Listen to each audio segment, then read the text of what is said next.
First off, what's your name? Ron McDaniel. I'm with MCF Construction, and we're down here today. We're doing a temporary repair where not one, but two trucks have struck the same house and knocked the corner out of this historic house down here. The man's remodeling, getting ready to move in. So we have to do structural repairs to stabilize it. Then we have to come back and do our physical repairs of restoring it. And it's probably going to be a 4 to 5 month job. Were you guys involved in this project before this No. happened? We do structural repairs and everything. We do everything from house settling, masonry, remodeling. We do everything. We're a one-stop shop for things like this here. And most people don't want to touch it, but somebody has to do it, so that might as well be us. I couldn't learn anything easy. But you've been involved since the first one hit. Yeah. And we couldn't believe it when the second one hit it, and it did substantially more damage the second time, because it actually physically moved the truck and blew another big chunk out of the house, and the corner was there, so it was structurally more sound than what it is now. So now we have to go in and build walls from the basement all the way to the top and then secure the thing before we even start fixing it. So it looks pretty scary from where I'm standing. Tell me what it's really like. Scary. We had stuff falling out. It's put cabin a while ago. We had things falling out. The main thing is employee safety, because we don't want somebody to have the lintels up there above the windows. They're approximately 500 pounds falling 30 feet, and that's just, death if it hits you. So we're at 2 o'clock. We're going to remove the trucks down there stuff so we can really get to go at it. So at any time now, we should have a rollback in here and a telehandler to pick the truck up and pick it out of the porch in there, basically, and separate the two. So right now, my main holdback is waiting on equipment to get here.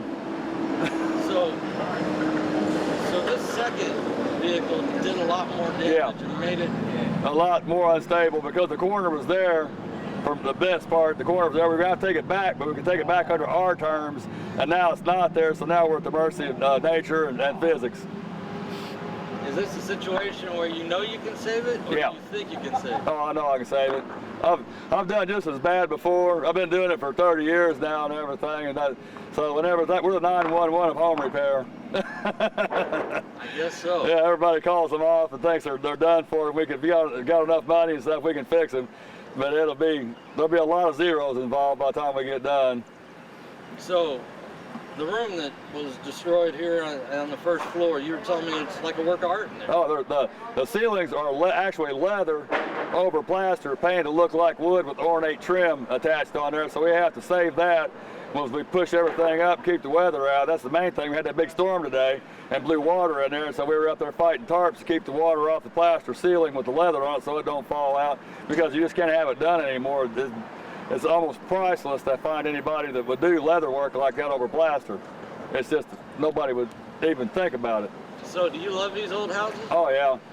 If you take care of them and keep a roof on them and everything, because I said they'll last forever, but you got to keep working on it constantly. The new houses we work all the time, the houses that were built in the 70s are falling apart, a lot of them. And these old houses down here, my neighbor had one that had 9 buildings lost in a tornado, and the only thing survived was a farmhouse that's 170 years old. It stood the test of time, and all the new modern structures, it just wiped them out. And the big old brick house, it was just stayed sitting right there. So because this is so old and the type of construction, I see there's like 3 layers of bricks. Does that make anything more difficult than a modern house? Yeah, what we're going to have to do, we're going to have to go in. It's going to be a blend because of the modern building codes and the way they used to build them. So what we'll probably have to do, we have to get with the historic district and with the engineers and the city engineers, and they'll decide whether they can do like what we've done before. You lay 8-inch blocks like you would a modern house and core fill that, because you just can't build a brick structure anymore, because bricks are not structural, they're ornamental stuff. So we'll probably have to go in there, and the first course will be block with a brick veneer on the repair, and then ferg the inside out, and then plaster the inside of it and bring it back. There's going to have to be some compromise made to get it back, fixed, because the modern building codes won't let us go and just lay brick in there anymore. Is there a lot of speed involved in this? No, it's going to be a slow process. We're going to have to hand take it apart. Like that wall going back to the fireplace, we're going to have to probably take that whole wall back to that fireplace there and clear that whole wall out, and then start working from there. But then what we have to do, we have to go up to the top, and the brick actually goes to the roof. Behind that wood up there is actually the brick. So we'll probably have to take all that off and then block and brick up to it. So it'll be months and months and months by the time we get everything done. It'll probably be a month just taking it apart. So as you're shoring it up, is that a race against time? Yeah, we want to keep the weather out. We want to keep the weather outside and keep the damage to a minimum in there, because we don't want a big 70-mile-an-hour wind to get inside there and or microburst or anything and blow it apart worse than what it is. The main thing would be the water on the ceilings in there and stuff on the plaster. They don't like each other. When you rolled in this morning, what was your first impression? Bad enough yesterday, worse today. Good thing it wasn't a Monday.